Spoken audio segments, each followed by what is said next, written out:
to every place. Schools run by the churches and everything. The churches now, then in Anambra now, maybe they have improved because of the support we gave them. You know, having to return back to school, I was giving them, took over paying off all their teachers and non-tutorial teachers. I was giving each school at least about minimum of 10 million every year to do capital projects. Other than that, no school has been as good as this. I'm totally impressed. Really impressed. It's a very good school. Thank you. Don't worry, I will do it better.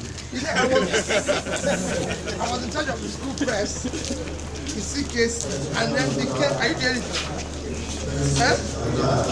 And then became the